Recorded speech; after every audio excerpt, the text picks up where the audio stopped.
Hello, everybody. Welcome to my presentation on climate plus deltas. Today, we're going to be talking about the changing shapes of river deltas. My name is Doug Edmonds. I'm a professor at Indiana University, and I've been working on the topic of river deltas since my PhD.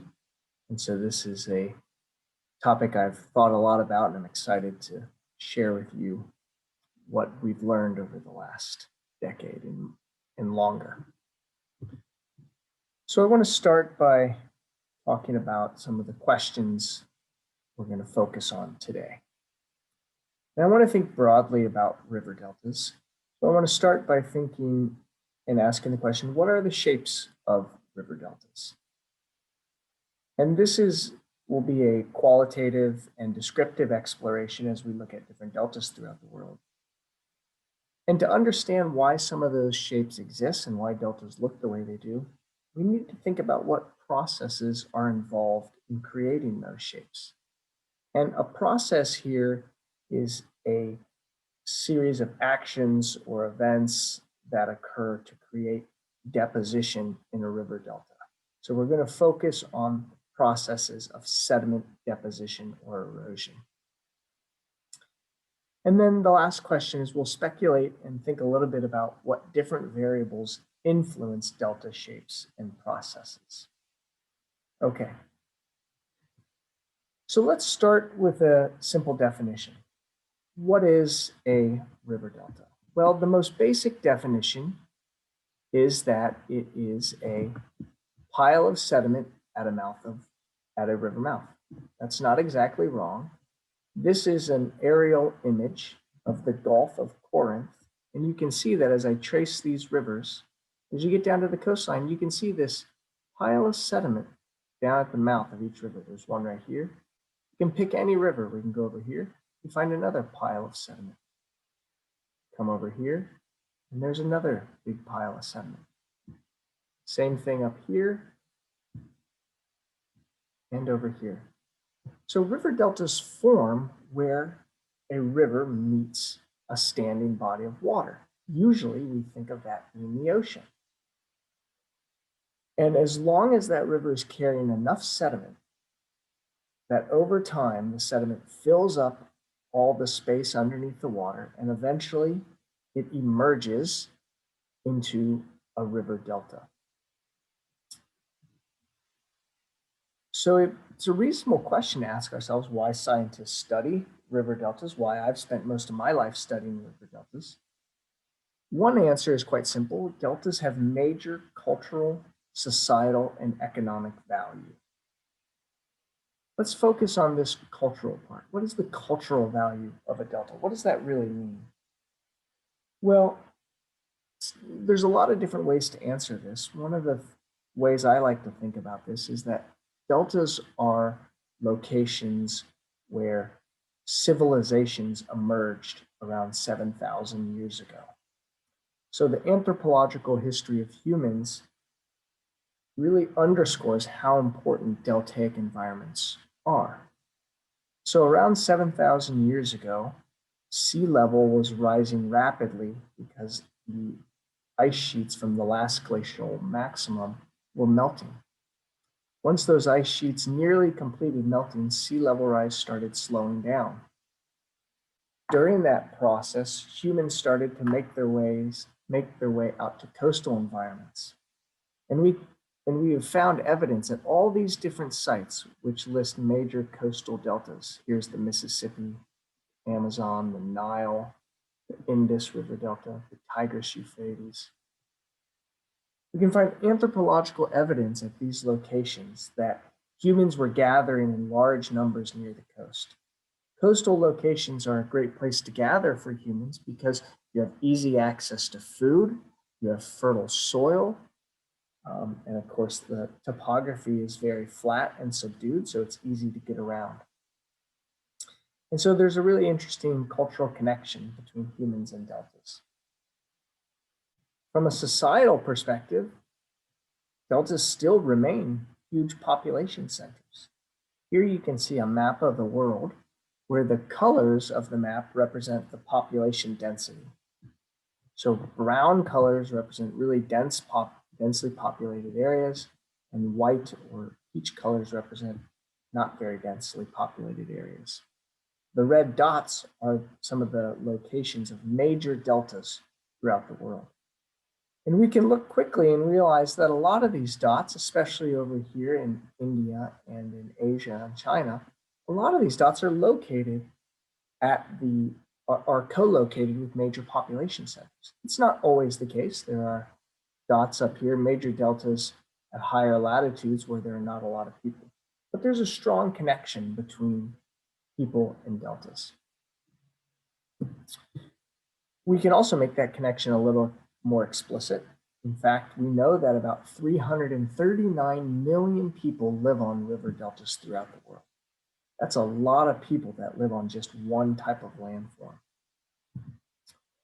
So if you consider that there are 7.8 billion people on Earth, what that 339 million people means is that 1 in 20 people on Earth live on a river delta. So that's really exceptional when you think about, and it underscores just how societally important these landforms are. Now, deltas also have a huge economic value. In this graph, on the y-axis is a variable that people who work in the oil industry like to plot called billions of barrels of oil equivalent. It's a measure of the amount of oil that exists in a petroleum source rock, where a source rock is a location where geologists find petroleum. Here we have different types of environments that created these rocks. Coaly, meaning a lot of coal, lacustrine, meaning lake-like, shallow marine, and deep marine. Most of the shallow marine reservoirs that hold oil were deposited by deltas.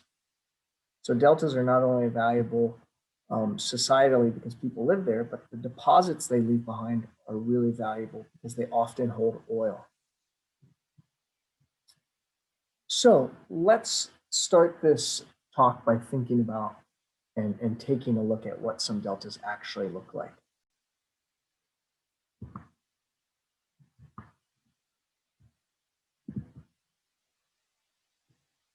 Okay.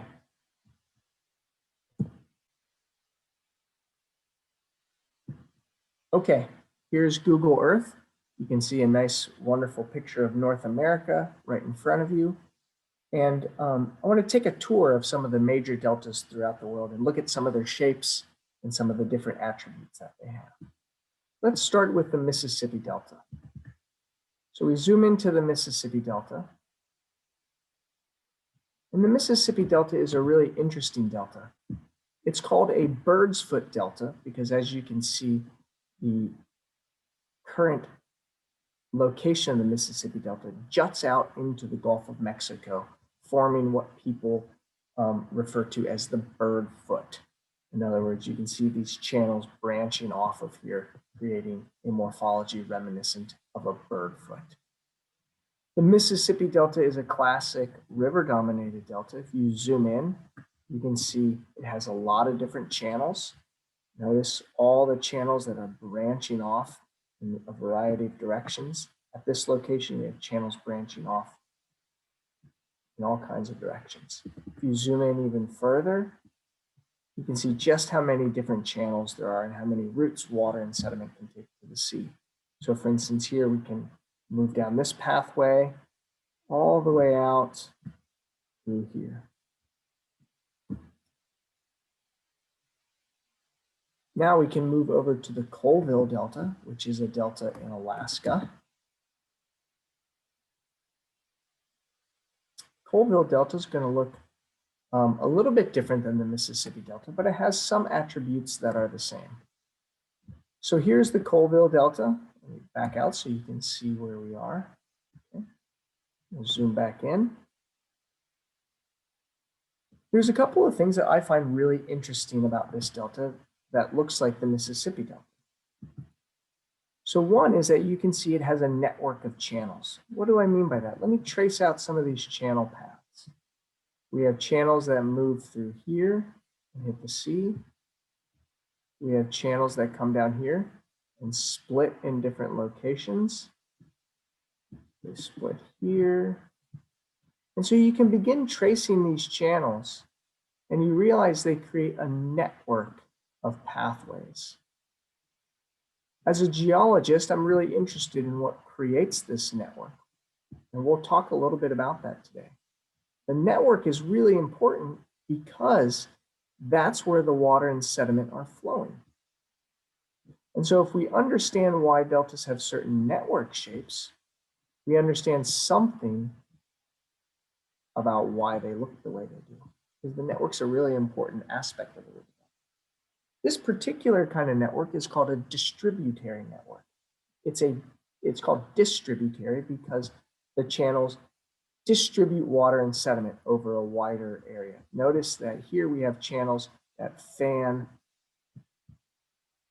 They're really wide breadth at the shoreline, whereas here they only go over a smaller area. So you can see that we are distributing that sediment and water over a wider area, wider length as we move towards the shoreline.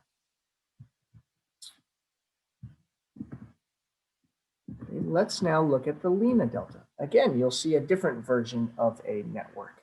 This is now a delta in the northern Siberian, on the northern coast of Russia, the Siberian coast. Let me zoom out so you can see where we are. Okay, zoom back into the Lena Delta. And again, the Lena Delta has a network. Look at the network of channels here. Here's the head of the delta, or the apex of the delta, is usually considered to be where the first split occurs. And so that might be somewhere here or even here.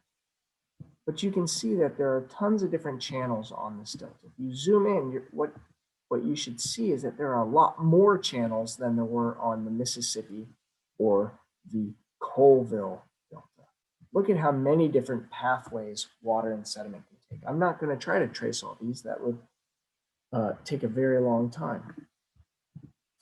But both the Mississippi, the Colville, and the Lena are considered river-dominated deltas. And the most important aspect of their shape is this channel network that we can see. It's really quite fascinating. We can zoom in, and as we get closer and closer, the higher resolution photos reveal an unbelievable number of channels. So whereas the Colville Delta maybe only had a handful of different pathways, you can see that in the Lena Delta, there are a number of different pathways water and sediment. So that's a really interesting thing that we want to try to explain as scientists. Let's now fly over to the Danube Delta. We'll pause here so you can see where we are going. Okay, here's the Danube Delta. The Danube Delta is interesting because it has two different morphological expressions depending on where you are on the delta. So again, if we define the apex of the delta or the head of the delta as the location of the first place where channels split, we would probably choose this location. Then if we follow the northern branch, we would move along here.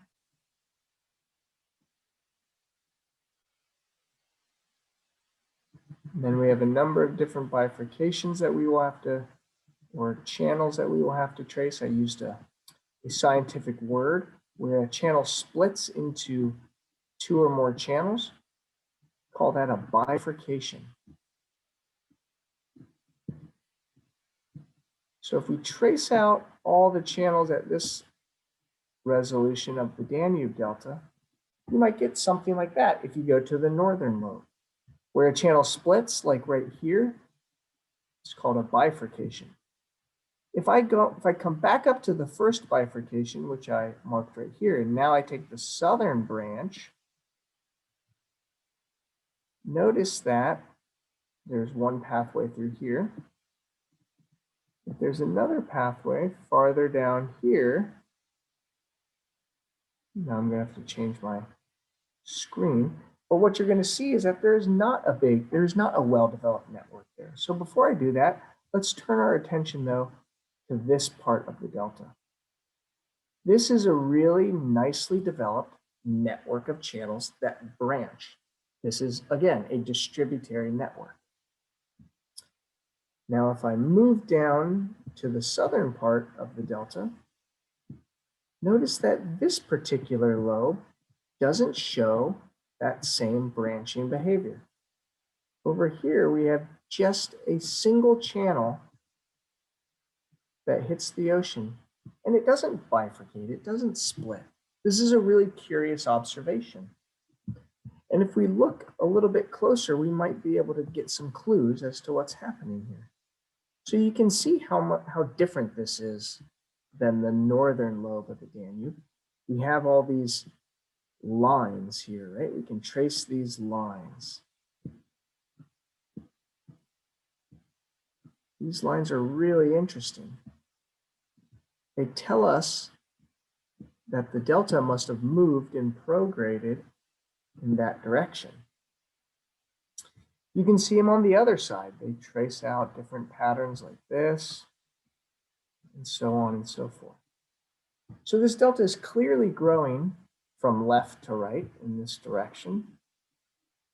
But instead of splitting and creating a network, the channel stays as a single thread. Huh. So let's look now just a little bit south of here. This feature provides an important clue. This is called a spit. And it's a spit of sand that forms off of the delta. And these are created by waves. And so we think of this part of the Danube Delta as being a wave-dominated delta. So if we come back here and look again at the two deltas, the two parts of the same delta, this is a very nicely developed network. River delta networks are created mostly through the action of rivers. But over here, where we have just a single channel entering the ocean and a nice spit coming off of the channel mouth, and then all these nice ridges, these are called beach ridges. This is what we expect to happen when waves dominate delta building. So the southern lobe is a wave-dominated lobe, and the northern lobe of the Danube is a river-dominated lobe. So it's really interesting that we can get both of these morphologic expressions in the same delta. Now let's go look at some more wave-dominated delta forms. This is the Sinu River Delta in South America. Let me pause here before we zoom way in so you see where we are. Here's the Sinu Delta. Let's zoom in.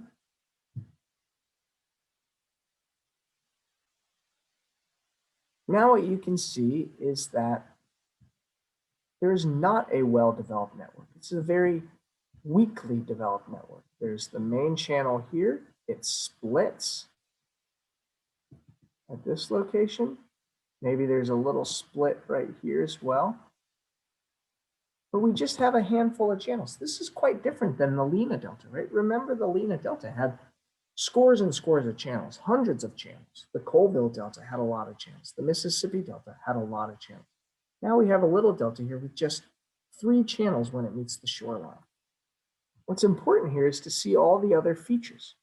These linear features, again, are the same things we were looking at before in the Danube. These are beach ridges.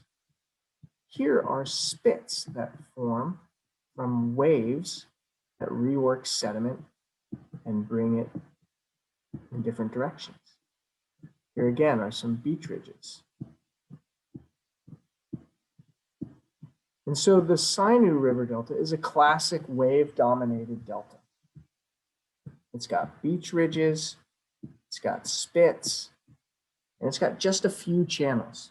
So what we're doing is we're building up a list of descriptors that describe river, wave, and tide-dominated deltas. Okay.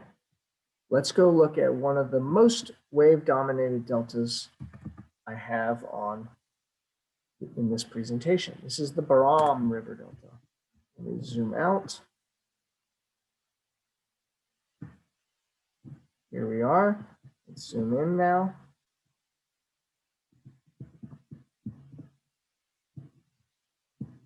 This river delta is quite interesting. It's now radically different than the river deltas that we saw. Here we have a pointy delta. It comes to a point and then comes back down, and there's just one single river channel that hits the coast. This is a classic wave-dominated delta. You no longer have more than one channel, it's just a single channel, and it's pointed. This is what we call a cuspid river delta. We can take a look at another wave-dominated delta. Here's the Paraba del Sol delta. Let me zoom out again so you can see where we are in South America. Okay, here we are. Let's zoom back in.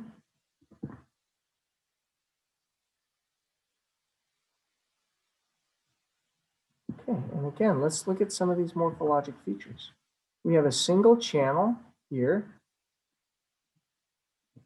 maybe one little bifurcation.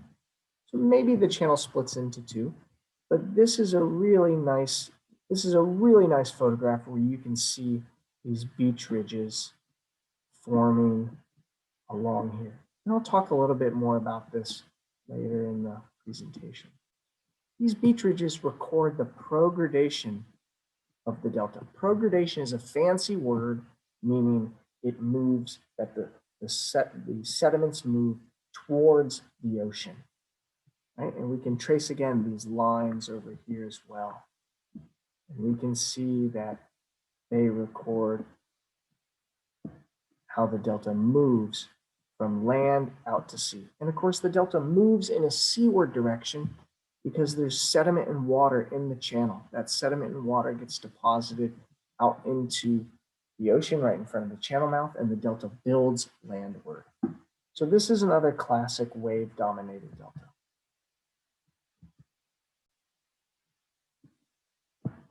Okay, so here we are at one of the largest deltas in the world. This is in Bangladesh. Here's the Ganges Delta. Let's take a look at this. So here's the Ganges-Brahmaputra River, and you can see just how complicated this is. In tide-dominated deltas, there are many different channels. We can zoom in a little bit more. Here's the main river coming down this way.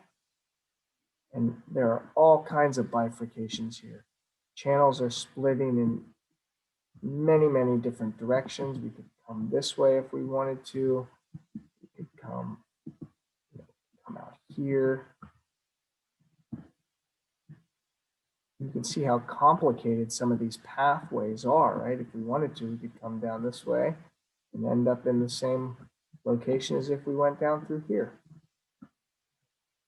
So tide-dominated deltas have an incredible number of channels. And that's because as the tide rises and falls, that pushes water onshore, and the water has to get back from onshore to offshore again. And it usually does that through the process of channelization, because it's more efficient to transport water through a channel than over the surface. One of the things I find really interesting about tide-dominated deltas is just how channelized they are. So we can zoom in a little bit more, and you'll start to see many more channels appear. So you can see even more channels now. We can pick any location we want. Let's go over here and zoom in even more. And you can see just how many channels there are in these deltas. The scales of different channels is just unbelievable. We zoom all the way in here to the smallest possible channel we can find. Let's measure its width. This channel is 6 meters wide, not very big. Let's compare that to some of the other channels, just so you can understand how big of a range of channel widths there are. Let's choose this channel over here. If I measure the width of this channel, You can see it's nearly 3 kilometers wide, 3,000 meters. So we can go from a 3,000 meter wide channel where right next to it might be a 6-meter wide channel. So the number of different channels in a delta like this probably defies even most of our imaginations. There's so many different channels. There's another really interesting aspect about tide-dominated deltas I want to point out, and it has to do with the channel width. If we look at tide-dominated deltas, they exhibit another important feature, and that has to do with how the width changes. Let me zoom in a little bit here. Notice that if I measure the width on this channel, for instance, let's move along this particular channel. At this location, it's pretty wide. And if I move upstream, it might get a little narrower. Now it's getting a lot narrower, and a lot narrower, and a lot narrower. And so we see this upstream, right, because the water is flowing in this direction, but the channel widths decrease in that direction. So this is what geologists call a funnel-shaped channel mouth, because it actually widens near the coastline. So the channel goes from very narrow up here to very wide down here, representing a funnel that's pointing towards the ocean. And that's characteristic of tide-dominated deltas. You don't see that in a lot of other deltas. And just as a point of comparison, keep that in your head. Let's zoom back over to the Lena delta to see if we can see this funnel shaped. I think you can prove to yourself that the channels don't follow that kind of change in width. If we measure the width of these channels all the way down at the shoreline, we can see, first of all, it's kind of hard to find a channel, but let's find one. Let's just go right. Let's pick one of these right here.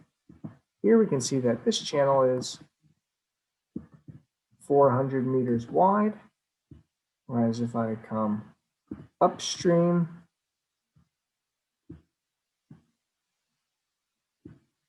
this channel is 3,000 meters wide. So in river-dominated deltas, the channels get wider as you move upstream, whereas in tide-dominated deltas, they get smaller. So exactly the opposite. Finally, let's look at the Fly River Delta, our last tide-dominated delta. Now you can see really how dramatically the channel width changes in these funnel-shaped tidal channels. Look at the channel width here, really wide. And then look all the way up here, how narrow it is.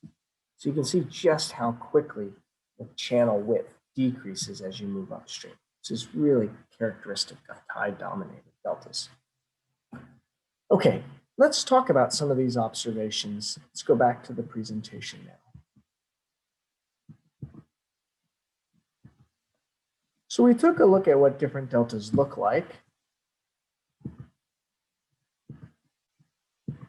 And now let's sort of summarize some of those observations.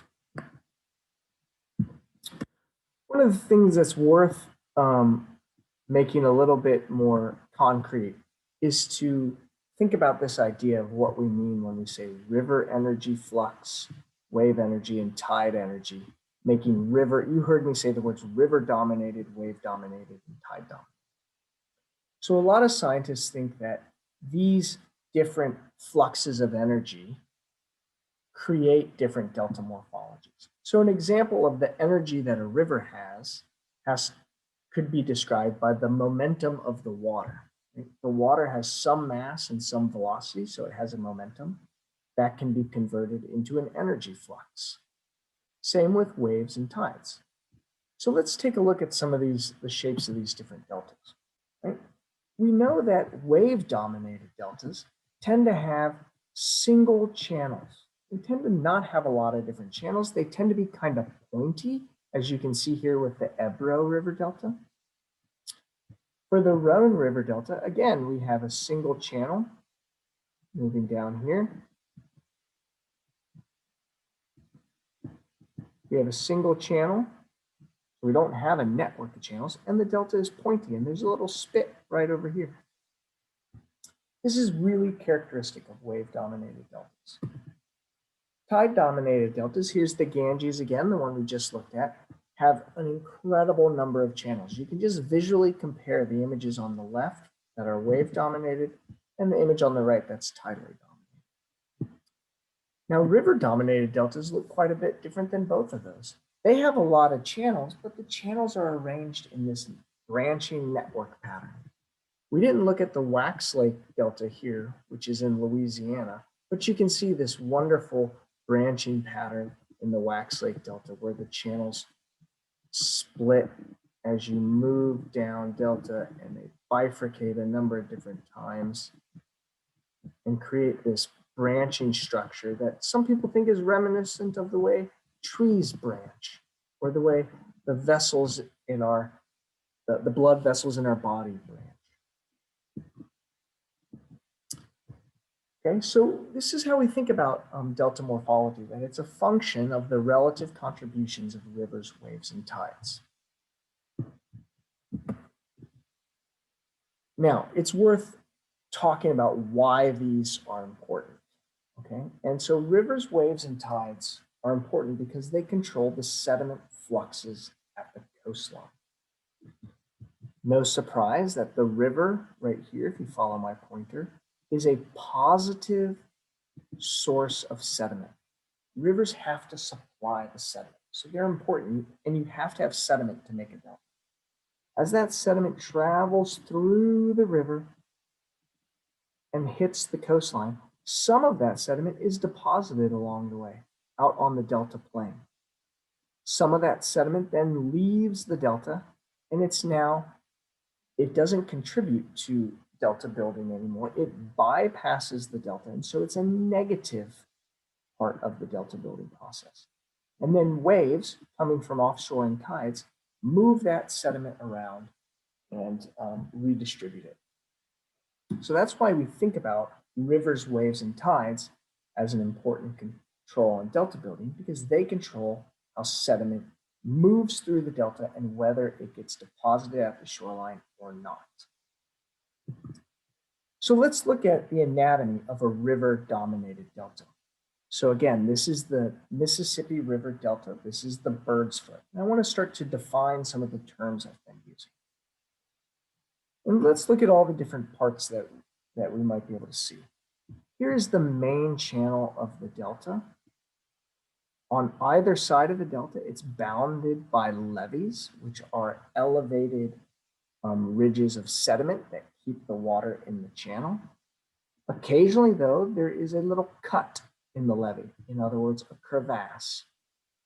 And where we see a cut in the levee, water and sediment leave the channel and escape. So they leave the main channel here and escape out this way and deposit a crevasse splay, which is kind of like a mini delta, in other words. And you can see it creates networks of channels here. So this is a crevasse splay. Where that main channel splits, we have a bifurcation. There's that word I've been using. If you follow one of these branches all the way to the end, you see a triangular shaped bar. This is called a river mouth bar. This is the sediment that the river is carrying, gets deposited at that location. These branching channels are also called distributary channels. And then finally, we can define the shoreline of the delta as just a trace of where the delta meets the ocean. And that sort of gives us a sense of what the shape of this delta might be down here. And of course, in some of those cases, we might find wetlands distributed along the channel. So let's think about what forms some of these, or how these different processes might work. So networks, the distributary network or the branching channel network I just showed you, are created through bifurcations and avulsions. So let's look at an example of bifurcations and avulsions. So here we have an example of how the Wax Lake Delta has grown over the last 30 years. So this was one of the examples I showed you earlier. And you can see that as this delta grows, it also branches and splits through the processes of bifurcation. So you can see that these piles of sediment eventually form the locations where channels split and bifurcate. But that's not all that deltas do. They actually do something quite a bit different. So here's another example of a river delta from Madagascar. This is really interesting. I want you to keep your eye on what happens right here. So you can see at this point in time, the river is flowing in this direction. It splits here. And there's another channel that branches off over here. And so this defines a river delta. This is what I'm gonna show you is an example of the process called river avulsion. And river avulsion is the process whereby a river dramatically changes its location. So keep your eye on that red circle right here, and let me play this video. And what you'll see is that all of a sudden the river spits out through that location and finds a new way to the coastal ocean.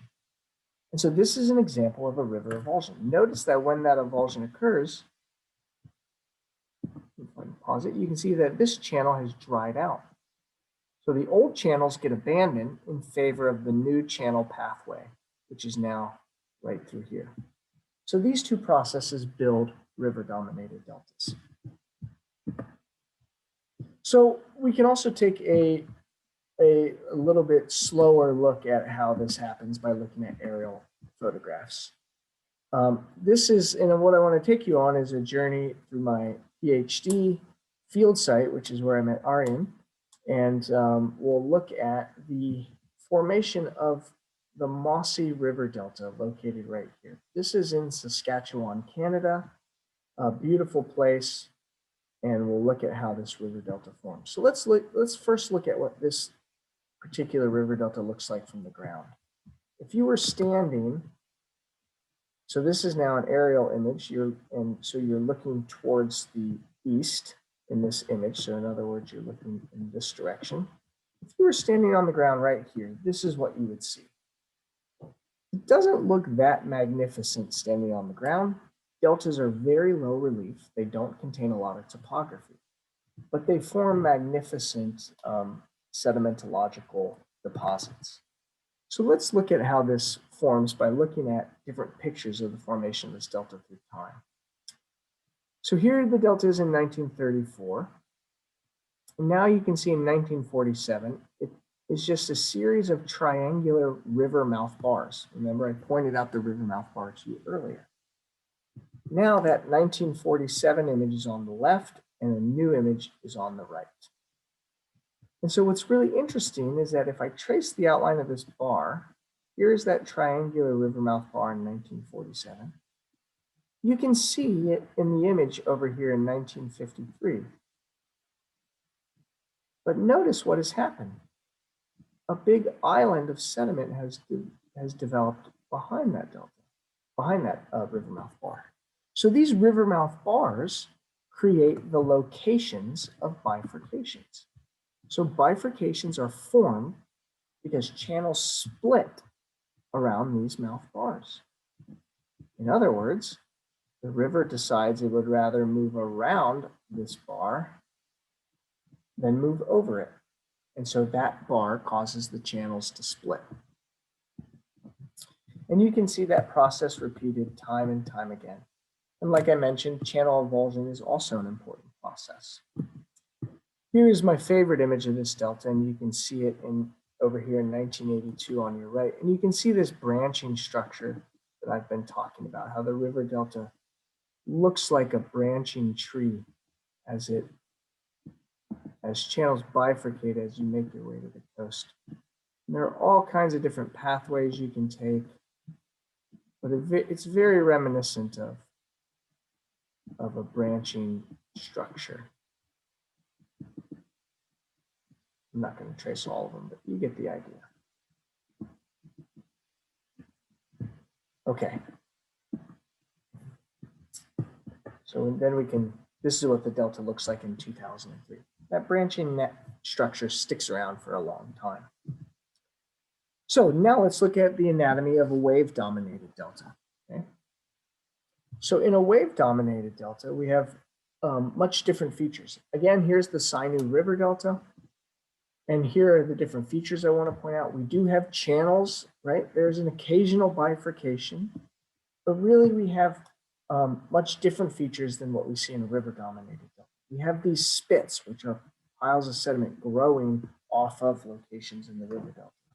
We have these really nice beach ridges over here and over here. And we have spits on this side as well. And again, it's worth recognizing that deltas have this cuspid-shaped shoreline. In other words, wave-dominated deltas are really pointy, as I'm tracing here with the white line. And it's worth thinking about how these form. So I have two videos here. These were created by using Google Earth Engine. And I want to draw your attention to some things. If you focus right here, what you're going to see is sand that comes out of the river mouth is moved in this direction. And you can see it accumulating over here. That occurs because you have waves transporting energy in this direction. And that energy that the waves are transporting move the sediment in this direction. This sediment then gets pasted on the shoreline as one of these beach ridges. So this is the process of beach ridge formation. Let me clear this and you can have another look at it. So you can see this sediment growing and accumulating on the shoreline, creating these nice beach ridges, which record the progradation or the seaward march of this delta. Over on the right now, if I can annotate this, this is that lobe of the Danube delta, that wave-dominated lobe we talked about. Again, water and sediment are moving through the main channel. Now you have waves transporting energy in this direction. So all the water and sediment coming out of here gets moved in this direction, and it moves down here farther and farther until it hits the edge here and deposits. And so you'll see this sediment move, and this movement of sediment causes this spit to elongate in this direction. Let me clear this and replay it, and then you'll see. So you can see that the waves are moving the sediment in these directions.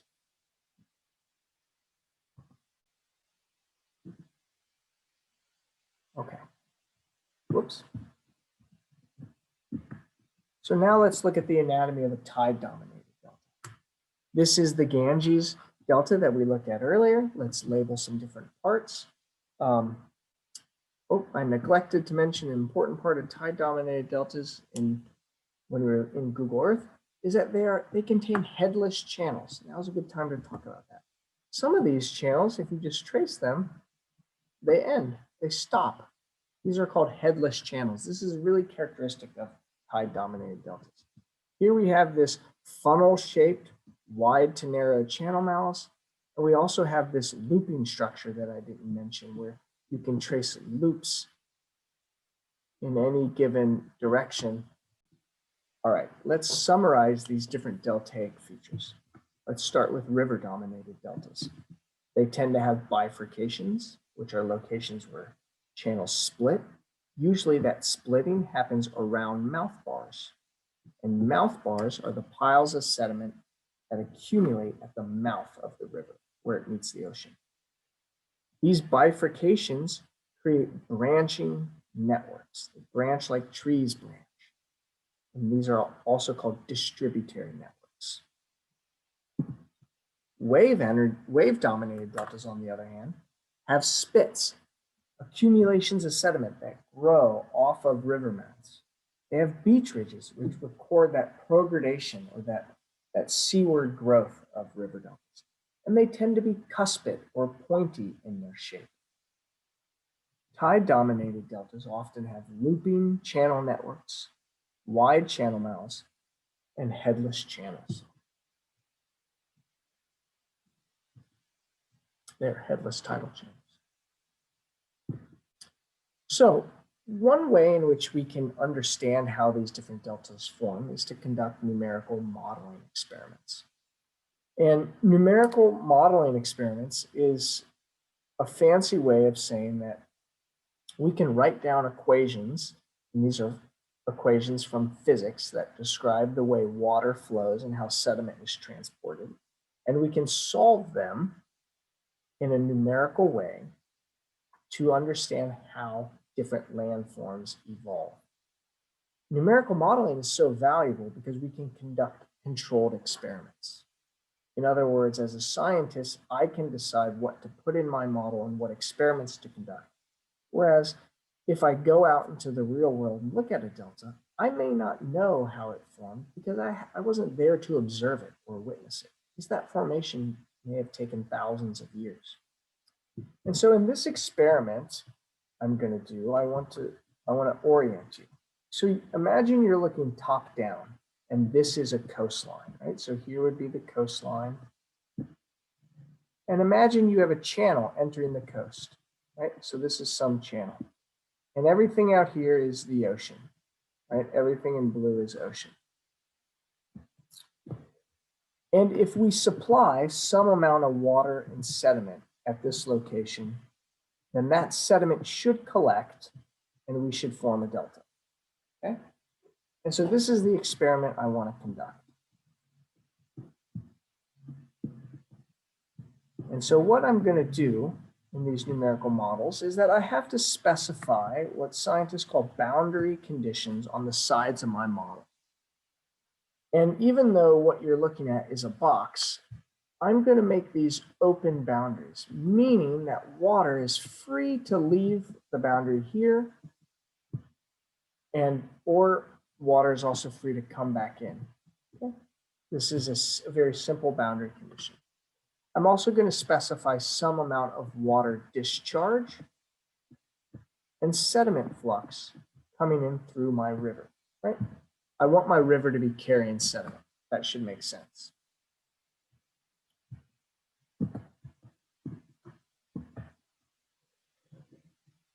So now I want to show you three examples, one of a river-dominated delta, a wave-dominated delta, and a tide-dominated delta, so we can see how some of these different shapes form. So here's a river-dominated delta, and again, you're looking top down. This is the river, and you're going to see a delta form out in this space, and here's the shoreline. Now I've colored this a little bit differently, but blue, what you're going to see is how the topography changes. In other words, the bed level. So you're seeing, imagine you could see through the water and you could see the shape of the surface beneath the water. That's what you're going to see change. Anything that's blue represents really low, deep values. In other words, the surface is far below the water level. Anything that's this light buff color, tan color is going to represent parts of the delta that are above the water surface, that are subaerial. Okay. So first, it's worth pausing here. We get a little mouth bar that forms, right? These are like those mouth bars we saw earlier. The channels split around the mouth bar, just like I showed you in that photographic depiction of the mossy delta. And so again, this light blue means that these are really low relief features, and this green means that it's actually above the water surface. And you can see this channel network forming, right? Look at all the different channels we have here. We have channels branching and bifurcating. We have mouth bars forming. Notice that these mouth bars are the same shape as the mouth bars we saw earlier. They're triangular in shape. So our numerical model seems to be recreating the things we observed in the real world, even though this is a computer simulation. I'll let this play out. And you're going to see avulsions. You're going to see the water. There was an avulsion right here, another one as flow switches to this location, and then boom, a big one over here. and all the flow and sediment shifted to different locations.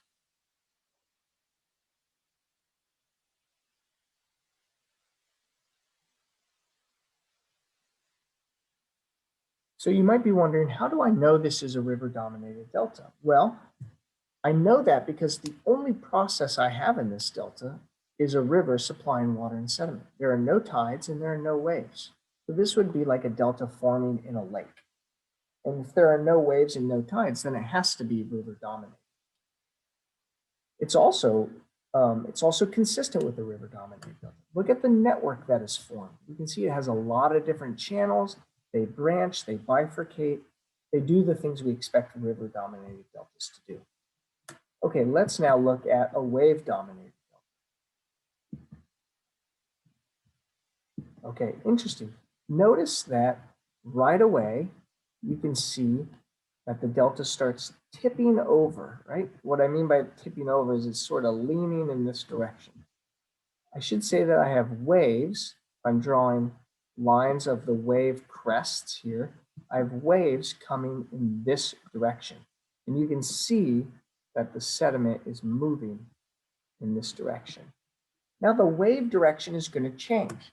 Sometimes it's going to come from this direction, and sometimes it's going to come from here. And you'll see that as this morphology develops. Keep your eye open. You'll see some familiar features that we've already looked at.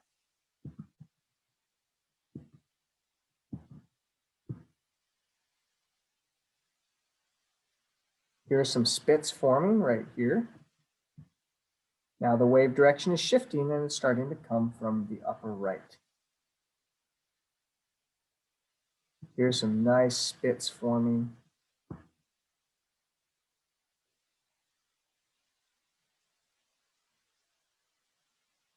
You can see how different the growth of this delta is compared to that river-dominated one we just looked at.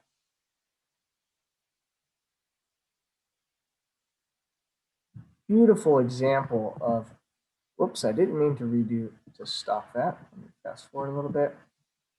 This is a really beautiful example of spits forming. You can see these spits start growing and then they curve around here. There's another spit here. There's one here, here, all over the place.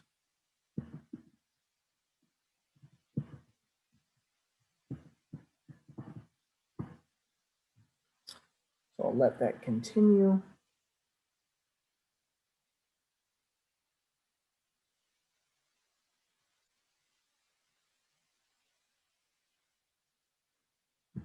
So what you're left with is a rather pointy delta with a lot of spits and wave dominated features.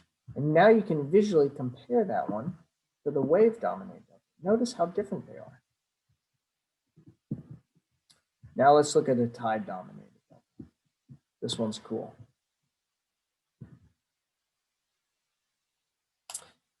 Notice everything growing down here on the shoreline. This is a big tidal flat.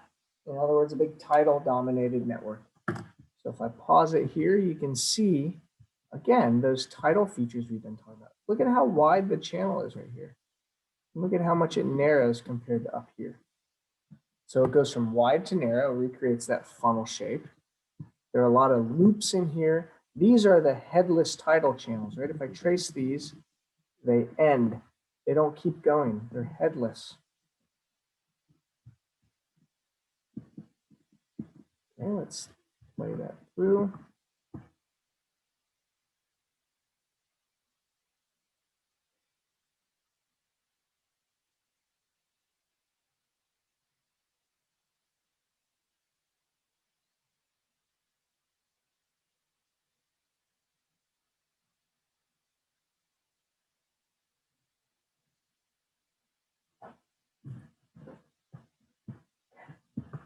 So if I stop it here, you can see just how different these deltas are. They're very different morphologically, and they have very different shapes.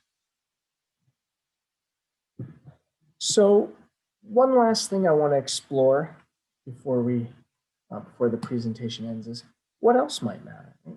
River waves and tides are obviously important things going on at the coastline. But what other variables might we explore? And that's why we use numerical models, so we can think about other things. And so one thing that's left unexplored is the nature of the sediment. Probably from your own experiences playing outside, you know that sand, the picture here on the left, is really dry, it's granular, it's not sticky, right? Dry sand, if you pick it up, doesn't stick together at all. Whereas the mud on the right is really cohesive, right? The picture of this person tromping along in the mud, you can see how sticky it is. And then when mud dries, it gets really hard. It doesn't stay sticky and doesn't get dry like this. It gets really hard and forms mud, gets really packed together. So now we can look at what happens if we make a muddy delta. So this is a delta that would be made of mud, for instance. Same experiment. You can see that it grows in a really different kind of way compared to the deltas we just looked at. Now let's make a delta with mud and sand. And you're going to see that it has a lot more bifurcations. It branches. Things are really different, right? Look at the network development here compared to the previous one. And then if I make a delta that is just sand, it's a lot different. You have many, many different channels compared to the other ones.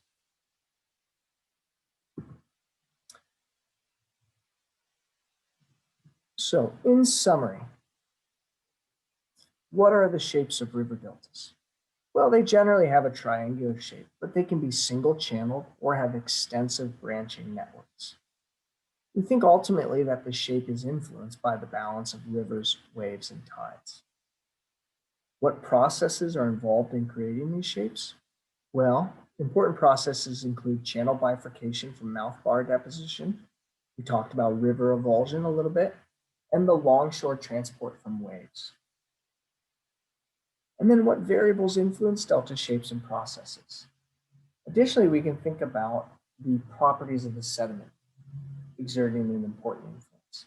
And with regards to this last point, just think about how variable those different delta shapes were that we created only by changing what sediment the river was carrying.